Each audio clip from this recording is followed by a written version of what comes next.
Okay, we are in the 10th, can you believe it? The 10th of our 12 classes, looking primarily at the letters to the seven groups of Christians found in Revelation 2 and 3, looking at the messages to the seven congregations. First message was to Ephesus. If you remember, the main theme there was return to your first love. Things were going well, but they could be better. Second letter to Smyrna, remain faithful. You will receive the crown of life. Third one was to Pergamum. Hold fast to the name of Jesus. They were going through some persecution. The fourth letter was to Thyatira. They were doing good, they were growing, but, and there was a big but there, wasn't there? They were tolerating a false teacher in every sense of that word. And Jesus said he would deal with her and didn't put any extra burden on the rest of them. Last week we were in Sardis. The Christians there had a reputation of being active, but in reality, Jesus says they're dead. And what they needed to do was to wake up and to change. They needed to walk with those who were still faithful, and Jesus would give them white clothes to walk with him. So far on our journey of these seven churches, we have been all the way there to Sardis. And I mean, that's the order that the letters come in. As you can see, it's a natural circuit going from Patmos then up to Ephesus and on through to where we were last week in Sardis. Well, tonight's our sixth lesson. It's going to be, we're going to go on down the road just a little bit, and we are going to be in Philadelphia. This letter is found in the very middle of chapter 3. I've subtitled this one, Hold On. William Ramsey called it Philadelphia the missionary city. Stephen Travis, in his commentary, he said they were ready for mission. So it gives you some ideas as to what's going to be going on in this particular letter. We're going to use this sort of the same outline that we've used for each of these lessons on the letters. We'll begin by looking at the history of Philadelphia, a little bit of the background of what's going on there, where it was situated. We'll have a tour of what there is of the archaeological site, and then we're going to have a look at the letter itself. What was Jesus' message for them? On our tour in November of 2024, we visited Philadelphia after spending time in Sardis. So we went to Sardis and then we went on to Philadelphia. And so we weren't doing it in quite the same order as we find the letters here, because we started up in Istanbul. City of Philadelphia was located 28 miles southeast of Sardis. And by the way, 28 miles for us driving at 60 miles an hour, that's a half hour's drive. But in the first century, if you're walking 3 miles an hour, 28 miles, you're talking about 10 hours walk. You could do it in a day. Very mountainous in that area, though, as well, which might slow you down as well. Philadelphia is in what was the kingdom of Lydia, or what was in Lydia, the Roman Lydia. It's in kingdom of Pergamum.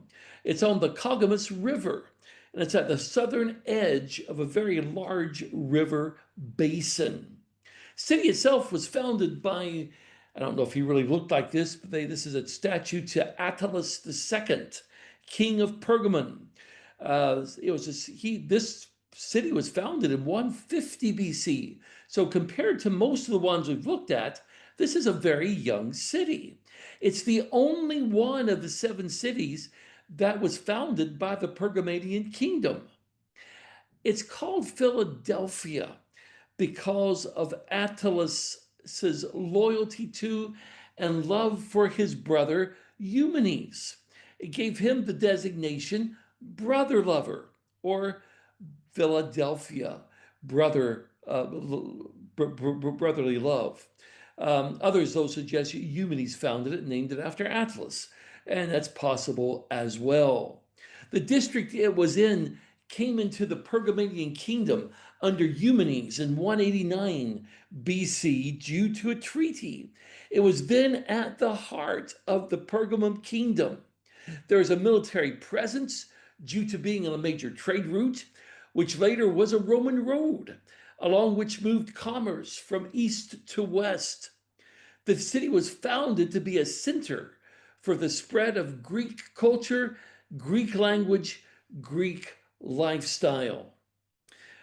Stephen Travis wrote that the site of Philadelphia lay where the borders of Mysia, Lydia, and Phrygia met. I'm sure you're familiar with those names from the book of Acts.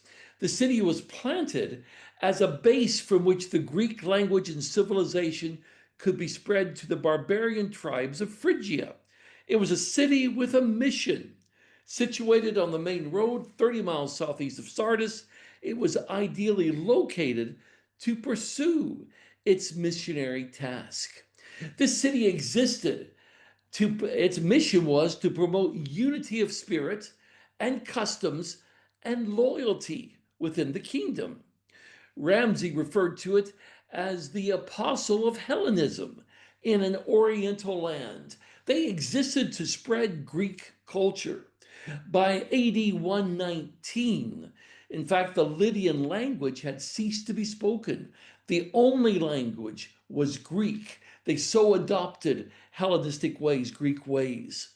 But the city was very much a fusion of Greek and Asiatic thought and customs. There were numerous temples within the city. Emperor worship was common in Philadelphia from what I've read up until about AD 92. They also worshipped Artemis.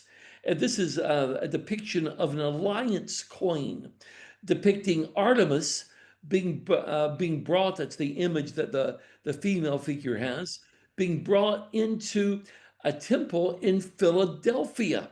And those two men standing there are symbolically are Philadelphia, the two kings, Attalus and Eumenes.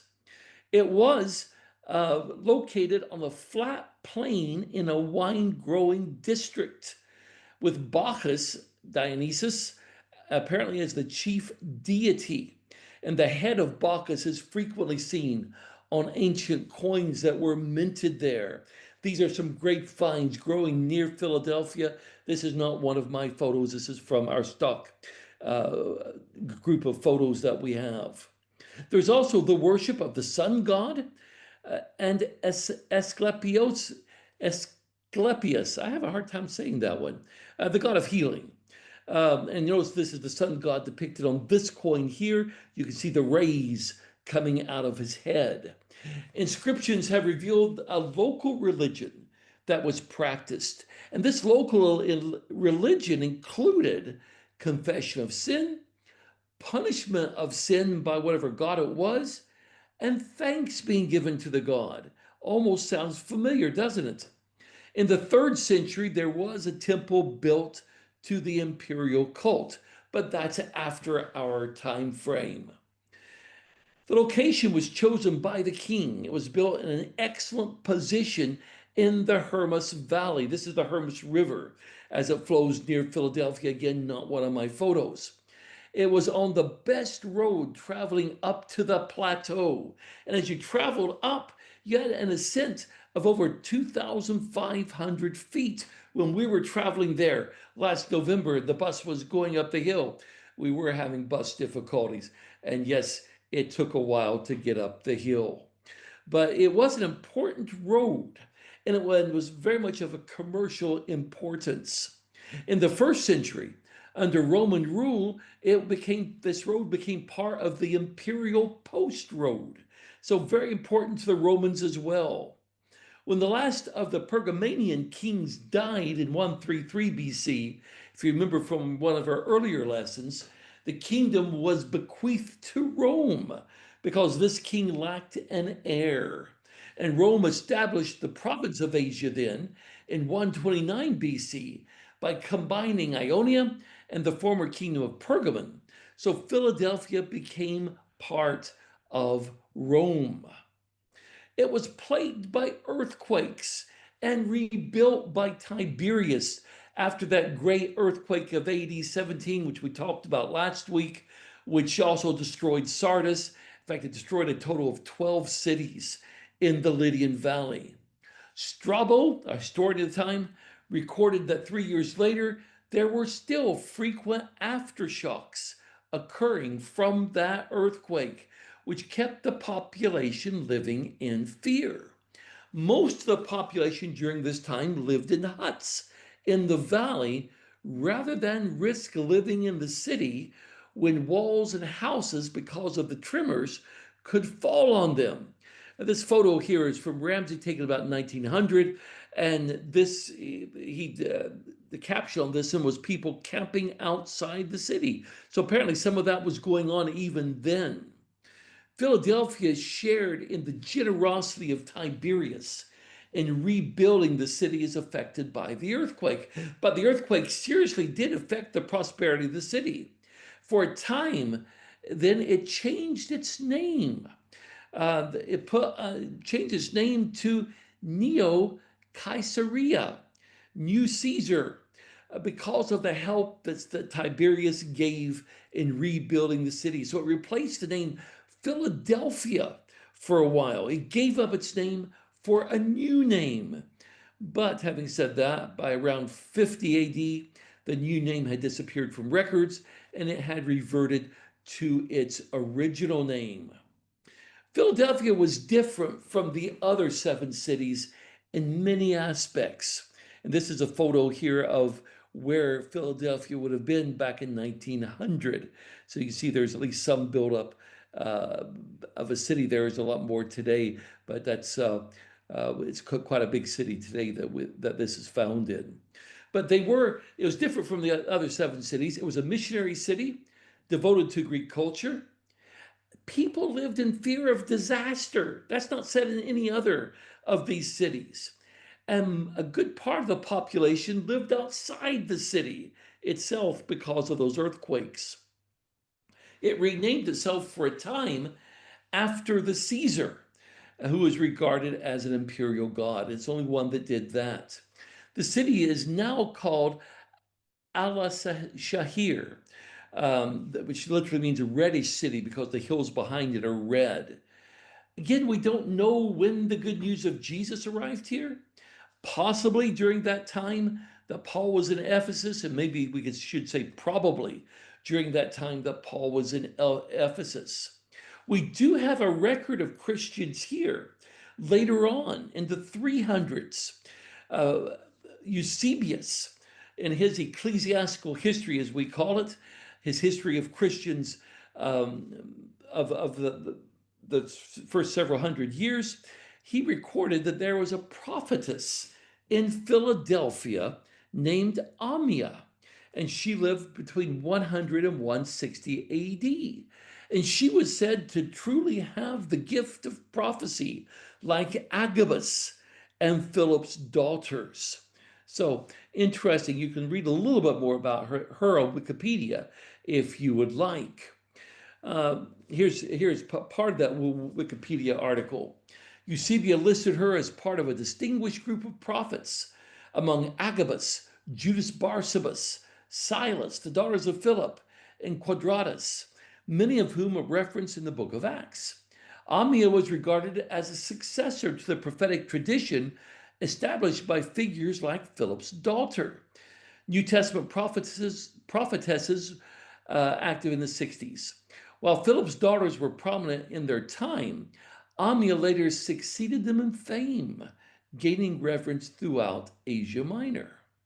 So I thought that was interesting that they had a lady there that even the early, what we call the church fathers, identified as a true prophet. So possibly not one of the false prophets we so often read about. The chief opposition to the faithful little group of Christians is from the Jews. And there's a reference in the letter to a Jewish population. Ignatius of Antioch, who's believed to have been a student of Peter, found it necessary during his life to take on the Judaizers in Philadelphia. Later on in history, when most of Turkey fell to Islam, and we're going all the way to the 13th century now AD, Philadelphia remained one of the last Christian centers, remaining a self-governing Christian city in a Turkish land. But it fell to a combined Turkish and Byzantine army in 1390. There isn't much archaeology due to the destruction over the years by earthquakes. And what can be seen is is a church building basically that dates to about 600 AD, and that's what we saw. These photos here are from our collection of photos that uh, the Pictorial Library of Bible lands. And there is a small theater located at the northern edge of Topkapi Hill, as well as there's a site of a stadium and a Roman temple. That's all that remains of Roman Philadelphia, and we didn't go down there to see it. But this is the Roman theater excavations that apparently are there. And here's another view of that. But that's the only pictures that even our collection of photos had as well. So I'll show you what we saw when we were in Philadelphia. This is the Church of St. John's, St. Jean Kilisisi. Dates from 600 AD, as you may be able to see on the sign there. So quite a bit later than the letter in Revelation. But one thing that does show us is that there was an active group of believers in Jesus for centuries. As we've seen from history, even for the next 1,000 years, some who believed at least in Jesus. What can be seen is the remains of the church. And there are three immense pillars, and there's the foundation of the fourth. So you see that one there, and there's one of the other pillars standing there. And then we have, another pillars here. Quite huge pillars when you look at them there. And then this is the foundation of the fourth pillar. So that's basically what we saw there. They also had obviously some archaeology from the church building around it. So we saw some arches. You can see there in the background. We'll show you that one up close in a minute. Some pillars and some other things there that they've excavated over the years. There was a huge urn on display, and that is quite a huge urn that was there. I thought it was interesting that a safe place to put it is on an old tire, and that seemed to work out well. And of course, there are graves, sarcophagi that have been uncovered and are sitting there, and we saw several of those as well. But and this is a view showing at least a few of the pillars together, some of our tour group there as well. But if you look closely in the background, there's a minaret. It's very much an Islamic city today. And these pillars, you can see an arch there on the one on the left, beginning as it goes up there. This was a piece of archaeology showing a cross, so there's some Christian symbols that have been unearthed there. And this is the top of an arch, most likely depicting Mary, that would have been from the church building.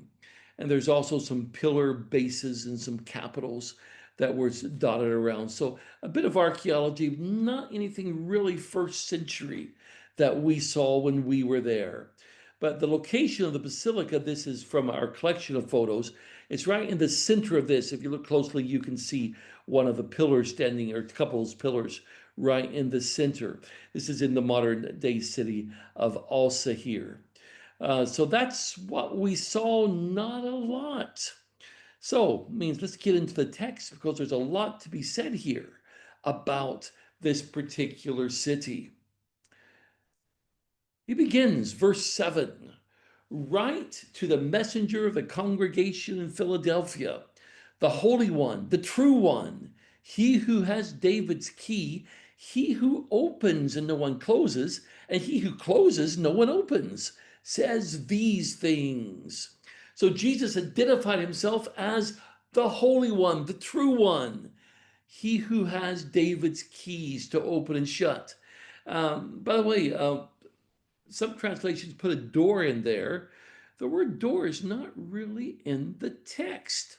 It's implied from the next verse, but it's not found in the text there in verse 7. Gene West said this language that there in that verse is distinctly messianic in nature, indicating there was some persecution of this church revolving around whether or not Jesus of Nazareth is the Messiah. So, some Jewish element coming in, because those were messianic names, which we're going to see in just a minute from the book of Isaiah. Robertson, in his word picture, says the epithet comes from Isaiah 22:22, where Eliakim, as the chief steward of the royal household, holds the keys of power. Christ, as the Messiah, has exclusive power in heaven, on earth, and in Hades.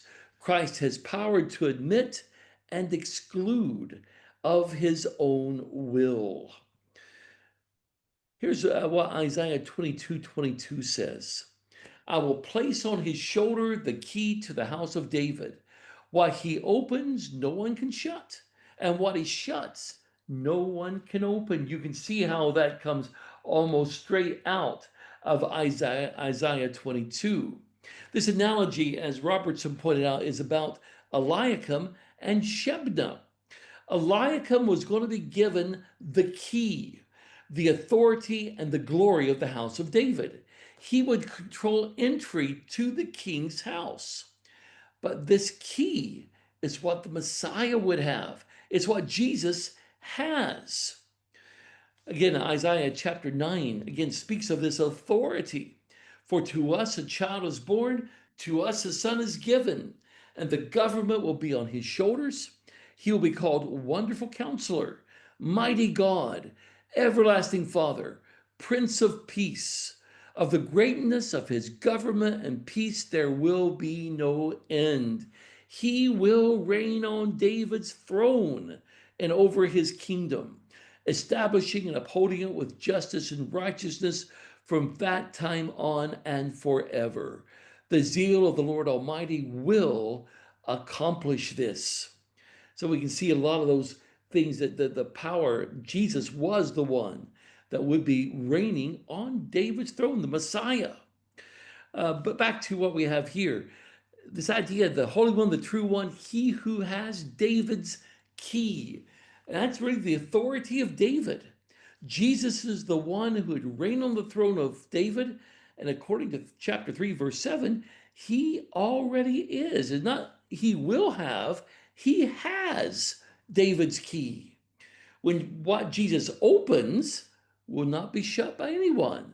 What he shuts, no one can open. And by the way, that's fairly similar to what Jesus said to Peter up in Caesarea Philippi. I say to you that you are Peter, and this is McCord. He puts in this the Greek word here is Petros, which indicates a small rock. But upon this Petra, this foundation rock, I will build my church, and the gates of Hades will not prevail against it. I will give to you the keys of heaven's kingdom. What you bind on the earth will have been bound in heaven, and what you release on the earth will have been released in heaven. Very similar type of language that Jesus says to Peter, and what you bind, that's a plural word. So this is really for all the apostles. And really, because of Philadelphia's position on the trade routes, it could really be identified as a doorway. But Wickham points that out, a doorway without a doubt. In verse 8, he then gets into what he's going to talk to them about. I know your works. I have put before you an open door, which no one can close because you have little power. You've kept my message. You did not deny my name. What does it mean to bind something? Lee asked. Binding is making it so that it cannot come loose. It's tied up. It's tied together. It's bound. So I'm not going to analyze the rest of it there right now, but yeah.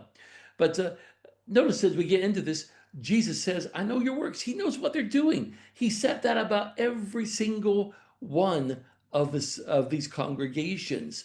But for this group of Christians, as he continues on, there's nothing that they need to correct. There's no criticism, no correction. Jesus only has praise for what they're doing. He had given them an open door which no one could shut. He provided this because this is what they needed, because they didn't have much power themselves.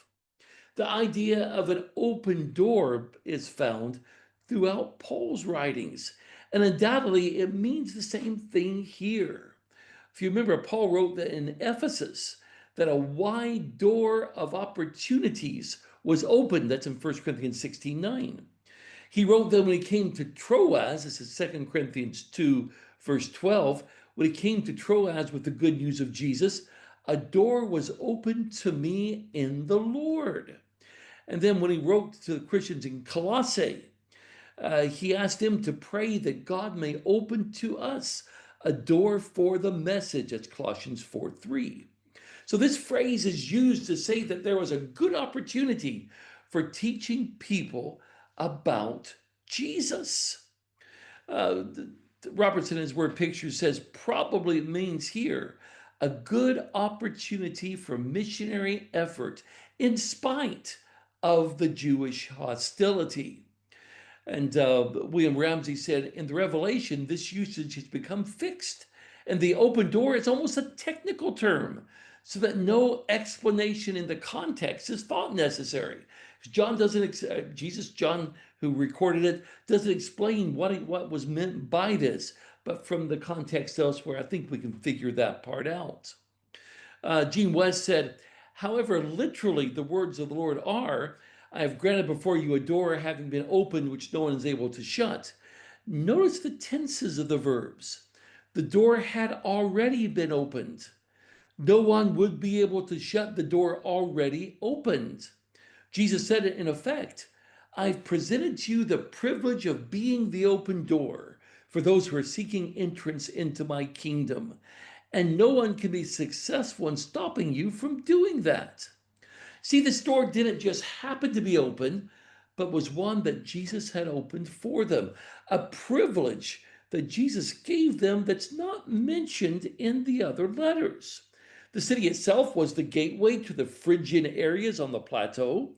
In a real sense, the city had an open door for trade and commerce. Spiritually, though, they had an open door for telling others about Jesus.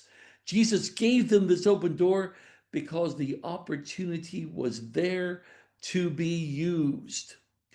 Stephen Travis writes, now the same lines of communication which had made that possible are available for the church to declare the good news of Jesus to the surrounding region.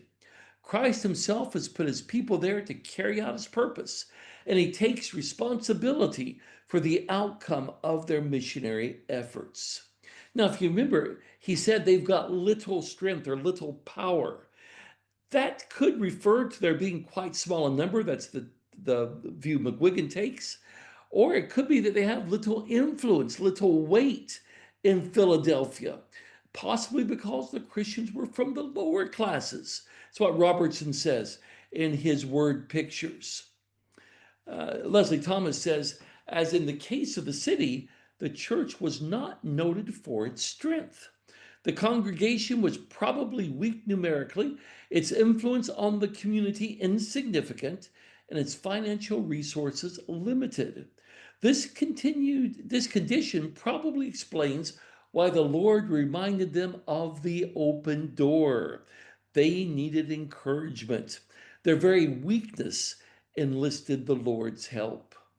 The idea of little power does very much reflect the city itself, because due to the earthquakes in the area, the aftershocks that could last for years, it really was not a powerful city. So we mentioned earlier, the residents took to living outside the city because of the danger of falling masonry, even falling buildings, due to, when the tremors hit, more cracks forming. But the congregation, the Christians, thing is, they had kept the words of Jesus. They had not denied him. Stephen Travis says, just as he is the true one, back in verse 7, the one who keeps his word. So the Christians at Philadelphia have kept his word under stress. They too were true. So he goes on and says about their condition, I will make those of Satan's synagogue who call themselves Jews but are lying to come and bow at your feet, that they may know that I love you. Because you've kept my message of steadfastness, I will keep you from the hour of testing. It's coming on the whole world to try those who live on the earth. So, because they had remained faithful to Jesus, they would be victorious. He would make those of Satan's synagogue, and notice how he defines these people. They call themselves Jews, but they're really not. He says they're lying. This is undoubtedly referring to Jews using this term synagogue. And the idea of being Jews is that they're saying they're God's people, but in reality, they are not. He's going to cause them to come and bow at the feet of the Christians. Uh, Robertson says the Jews expected homage, not worship in the strict sense, from the Gentiles, but it will come to the Christians at last. You see the role reversal here yet again. They expected something that they're going to end up having to give.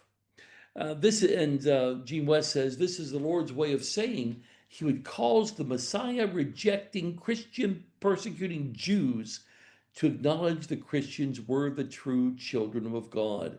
This would be done by destroying their ability to practice their religion with the destruction of the city of Jerusalem, the temple in which they worshiped God, and the books of genealogy by which they determined who was qualified to serve God in his temple. By the way, some of the ideas in these verses are again taken from the book of Isaiah. A lot written to Philadelphia is from Isaiah. In chapter 60, verse 14, the children of your oppressors will come bowing before you. Sound familiar there? All who despise you will bow down at your feet and will call you the city of the Lord, Zion of the Holy One of Israel. So very much one of those promises made back and prophetically by Isaiah. This text has a promise to the Israelites that their conquerors would one day bow at their feet. And Jesus applied this to what the Jews would do for the Christians. Now, Gene West took this to mean that after Jerusalem's destruction, the Jews would be so humbled that they would come to recognize Jesus as the Messiah. And that is indeed a possibility. Uh, they would know that God really loved the Christians in Philadelphia, and not those who were saying that they were his people, but were not following him. They would know that I love you. By the way, that's the only group of Christians in the 7 letters that Jesus specifically told that he loved. I'm quite sure he loved all the groups of Christians, but he specifically told them they need to know that I love you. Ramsey says, in every one of the 7 cities, we may be sure there was a nationalist Jewish party opposing, hating, and annoying the Jewish Christians, and with them the whole church in the city. If that difficulty is only mentioned in those 2 cities, Smyrna and Philadelphia, the natural inference is that it had been more serious in them than in the others. And that can only be because the Jews were, for some reason or other, especially influential there. Doubtless the reason lay in their numbers and wealth, and hence the weakness and poverty of the Christian party, especially mentioned in those 2 churches, and none of the other 5. Because they had kept going despite their circumstances, Jesus is going to be with them, and he says he's going to keep them from the hour of testing, which was about to come on the entire world. That Bible study note says there's a little Greek wordplay in Greek here. Because you have kept my word, literally, I will keep you. The meaning of the Greek word there is different each time, but a little wordplay going on there doesn't come out in English well. But that's roughly what it would be. But the phrase, the whole world, this hour of testing is coming on the whole world. That phrase is used as it was used in New Testament Greek. This was not the whole earth as we would think of it today. This was the Roman world. That was the whole earth to them. That was the whole world. But keep in mind that due to the earthquakes in the region, those who lived there lived dreading the next one or the aftershocks, particularly of the one in AD 17. The Philadelphians, Ramsay writes, who had long lived in constant dread of the hour of trial, would appreciate the special form in which this promise of help was expressed. They knew what an hour of trial was. They knew what it was like to live through it. And Jesus says he's going to keep them from that. Now, he was saying they would be preserved in the severe persecution that was coming. And there was very severe persecution that came under Nero. McGuigan, though, thinks it's not physical persecution that they wouldn't have to endure, but they would be preserved all the way through it and come out of it. That they would have to go into a trial, but they would be preserved from the effects of it. And that's possibility as well. Stephen Travis writes, this cannot mean that Christians are preserved from suffering, for the rest of Revelation warns of suffering and even martyrdom for them. It means that God will not abandon them in their time of trial. I think it's something that we need to think about sometimes as well, that sometimes we think God's going to protect us from anything that comes our way. And yet, what we're promised is God will be with us through that trial. We need to remain faithful. But notice what he goes on to say. I am coming soon. Hold fast what you have, that no one may take your crown. I will make him who overcomes a pillar, the temple of God. Never will he go out. On him I will write the name of my God, and the name of the city of God, the new Jerusalem coming down out of heaven from my God, and my new name. Let him who has an ear hear what the Spirit says to the congregations. So Jesus is going to come quickly. He's going to come soon. Apparently the Greek word there can mean both of those. He's not coming literally, physically. He's coming in judgment. That was about to happen. They needed to hold tightly to what they had so that no one would take their crown. No one would take their spot in God's kingdom. They were doing well, but they must not let up yet. They've got to keep going. The Bible study note says your crown refers to a wreath consisting either of foliage or of precious metals formed to resemble foliage and worn as a symbol of honor, victory, or a badge of high office. It can be translated wreath or crown. And it very much is not the ruling crown that we often think of, but this is the victor's wreath. And you don't want to lose your victory. Don't want to lose your victory. Those who overcame the adversity they were facing would be made a pillar in the temple of God. That would be an important part of the supporting structure of any temple. But this is God's temple. So they would be an important part of the supporting structure of God's temple. Robertson writes, metaphorical and personal use with a double significance of being firmly fixed and giving stability to the building. Philadelphia was a city of earthquakes. So what he's saying is that this idea of using that term there is the idea that what we have in Jesus is fixed, it's stable. It's not like the physical buildings that they had in Philadelphia. And if you remember, the text said they would not have to go out from God's temple. This seems to be referring to being in God's presence for an eternity. They don't have to leave. This may also have a reference, again, to the situation in Philadelphia with the earthquakes and the aftershocks and the people living outside the city. for safety. Ramsey writes, but when the 7 letters were written, the memory of that disastrous period was still fresh. People remembered and perhaps still practiced camping out in the open country. And they appreciated the comfort implied in the promise, verse 12, he shall go out thence no more. The pillar is the symbol of stability, of the firm support in which the upper part of the temple rests. The victor shall be shaken by no disaster in the great day of trial, and he shall never again require to go out and take refuge in the open country. The city which had suffered so much and so long from instability was to be rewarded with the divine firmness and steadfastness. And they would have the name of God and city of God written on him. They would be seen and confirmed to be servants of God. Robertson says this idea of having the name of God is proof of ownership by God as a citizen of the New Jerusalem with the new symbol of the glorious personality of Christ. And God's city here is identified as New Jerusalem. And by the way, notice it comes down out of heaven, the same as it does in chapter 21, I believe it is. That it comes down out of heaven tells us he's not talking about heaven itself. This is something that God has given us that comes out of heaven. It's made without hands. Its builder and maker is God.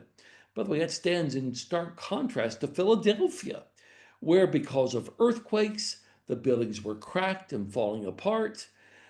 This is a new city coming down for them. And they would be given a new name. And that also fits this particular city because they changed the name of the city after being rebuilt by Tiberius. They took on that new name, Neo Caesarea, New Caesar, or possibly Young Caesar. The city was then consecrated to the worship of the young Caesar, either a reference to Tiberius or possibly to his son Germanicus, who may have brought the imperial bounty from Tiberius for them to rebuild the city. And we do know a shrine to Germanicus was built at that time. We footnote to this, mentioned earlier, their name change was short-lived. Both the worship of Germanicus and the changed name of the city both had fallen out of use within about 30 years, by 50 AD. We see God's people are going to be given a new name. And if you notice what it says there, Jesus referred to it as my new name. So what is that new name? Gene West says in this passage, Jesus called the new name my new name. One can hardly doubt the name is Christian, meaning belonging to Christ. Jesus said, I will claim the overcoming one. He will wear the name identifying him as belonging to me. So Gene may have the right idea there. But the message in this letter, stay faithful to Jesus, and you will be his, and you will be with him forever. Ramsey says, the letter gives the pledge of safety from the hour of trial, of steadfastness like the pillar of a temple, of everlasting guarantee against disaster and eviction, of exaltation above the enemies who now contemn and insult. And in token of this eternal security, it promises that the name of God and of the city of God and of the divine author shall be written upon the victor. When a Philadelphian read those words, he could not fail to discover in them the reference to his own city's history. By the way, you may not be familiar with the word contemn. It's not condemn, it's contemn, and it means to treat or regard with contempt. You see how contempt comes through there. Yeah, they could see that in this letter, their own situation, and they could see the promises that were made. Of course, Jesus ends this the way he ends all the letters. Those with ears need to pay attention. In other words, this is important. Philadelphia, a land of instability, but with an open door to reach out to those around them. That brings us to lessons that we can learn from this. But I always start with this one. Jesus knows what we're going through. I think it's great that he starts each of those letters. I know your works. I know what you're doing. I know what you're going through. Always there. I think that's absolutely fantastic. We need to learn to recognize open doors around us. I think sometimes we become blind to the opportunities that we have. A book that, as I read the book, but I liked the title. But the book was good, but the title is better. Speak a good word for Jesus. That's what we need to be doing. Speaking good words for Jesus, recognizing open doors because you don't know how the other person's going to react. Third one I saw was we don't need to wait until we're strong or large in number before telling others about Jesus. If we're waiting for something different than what we have now, it may never come. We may end up doing nothing. So we need to do what we can as we can. And then then I had this just why do people look at Christians as not being relevant? Because so often that's what we get. That's what way they view us.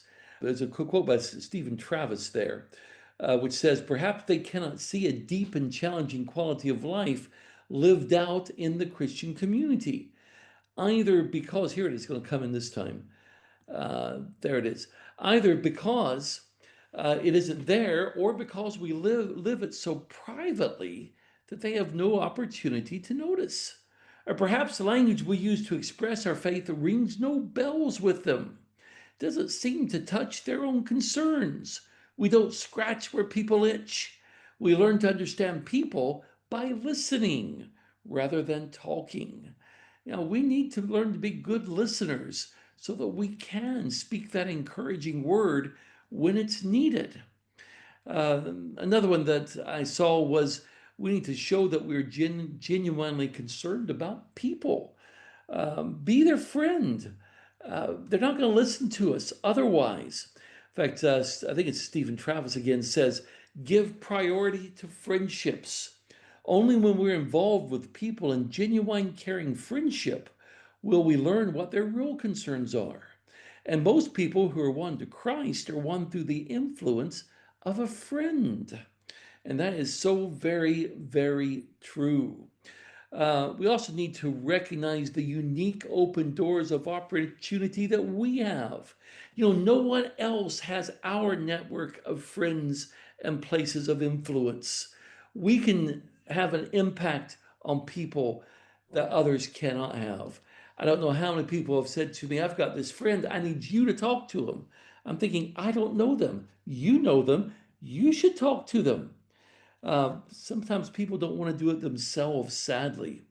And this final one, I think it's the final one, don't mourn over the doors that are closed. Make the most of the ones that are open. And again, I don't know how many people I've heard over my years, and I'm getting up in years just a little bit, not quite as much as Paul, but getting up there. But uh, the people will say, if only this, if only this, if only this. No, it's not if only, is what can you do with what you have? What doors are open? Can you walk through them? Anyway, we are just 9 o'clock. Next week, it's the last of the letters. It's our penultimate lesson, though we'll do one lesson beyond that.